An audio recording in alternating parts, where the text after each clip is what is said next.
Mais les médiévales cette année, ça a grandi encore un petit peu en quantité, en qualité aussi bien sûr. On a accédé cette année à des troupes, je dirais, encore plus connues et plus réputées que les autres années. Bon, c'est le retour logique dans la mesure où ça s'est bien passé les autres années. De ce côté-là, on progresse. Cette année, en nouveauté, il y a un spectacle de rapaces qui est, bon, puisqu'on en avait eu un en 2012, mais cette année, c'est quand même une troupe beaucoup plus importante, avec des gros oiseaux. Donc, ça va être super intéressant. C'est un spectacle qui remplace celui des chevaux. Après, on a des troupes qui amènent de la nouveauté en musique, c'est en côté un peu cirque de l'époque, aussi médiéval.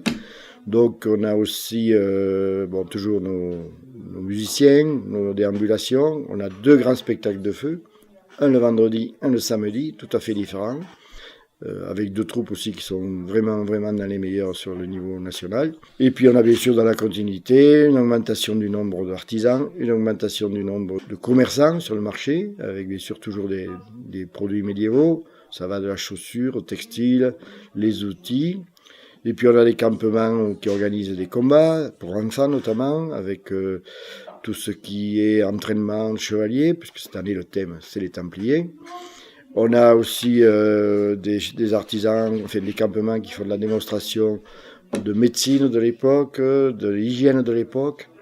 Donc tout ça c'est tout à fait nouveau. Donc ça va être encore, je pense, quelque chose que les gens vont découvrir.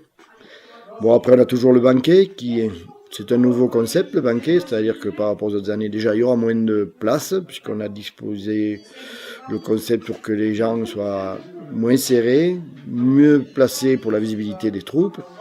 On a bien sûr nos tavernes qui sont maintenant très performantes. Donc tout ça fait vraiment que quand même cette année, on arrive à un stade, je dirais, où le Malzieu sera complètement couvert et animé.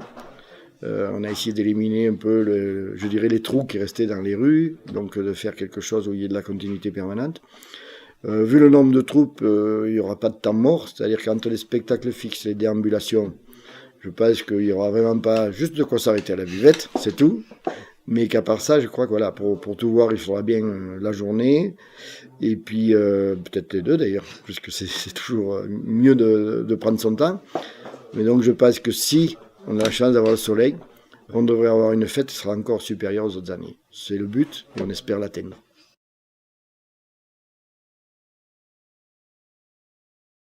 L'objectif de cette fête, c'est un peu, je dirais, une philosophie qu'on s'est fixée, c'est-à-dire que les spectacles toute la journée, et il y en a, Dieu sait qu'il y en a, sont gratuits. Donc ça permet aux familles nombreuses, avec des enfants, de passer une journée complète sans avoir de frais de spectacle.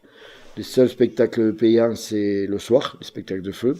Mais toute la journée, pendant 2 jours, tout ce qui sera visible, et il y en a beaucoup, sera gratuit. Les ateliers pour enfants gratuits. Donc tout ça fait qu'on maintient cette philosophie que ce soit une fête de famille, accessible à tout le monde, pas trop coûteuse. Et quand même, aujourd'hui, réussir à faire tous ces spectacles sans faire payer, je dirais qu'on est un peu l'exception dans le circuit. Parce que les parkings sont gratuits. Tous les spectacles sont gratuits, les démonstrations, tout ça, il n'y a rien de payant, et ce qui est rare aujourd'hui dans les fêtes médiévales. Alors ça nous permet, bien sûr, cela nous permet d'être un peu demandeurs de subventions, c'est vrai, mais bon, ça permet aussi aux gens de rester plus longtemps, de consommer, de manger, puisqu'on a des tavernes où les prix sont accessibles, et ça compense un peu, ça nous fait des grosses recettes qui compensent et qui nous permettent donc de faire les spectacles gratuits.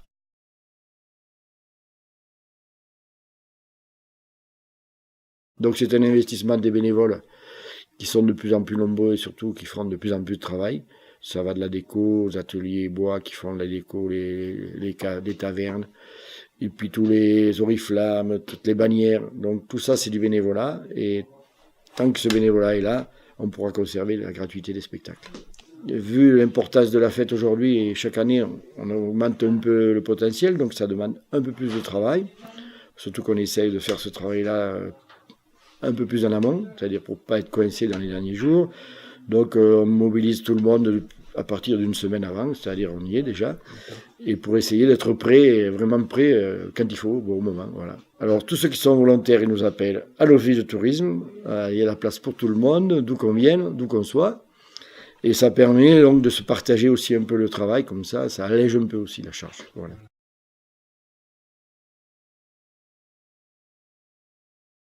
C'est pas une petite fête médiévale du style qui se fait de 4-5 animations. Le but de cette opération, c'est de rentrer dans cette fête et donc dans le Masieux et de se trouver finalement comme à l'époque.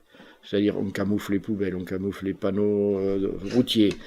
C'est vraiment l'immersion totale et c'est ce qui fait, je pense, un peu le charme, quoi. Et c'est pour ça qu'on incite les gens à se costumer, même les visiteurs. Parce que plus il y a de gens costumés, plus cette immersion est impressionnante. Bon, il y a de la location de costumes dans des prix acceptables. Donc nous, ce qu'on demande un peu aux gens pour la réalisation de la fête et puis pour les photos, pour les films, c'est que plus il y a de gens costumés, mieux ça va. Voilà. Donc n'hésitez pas.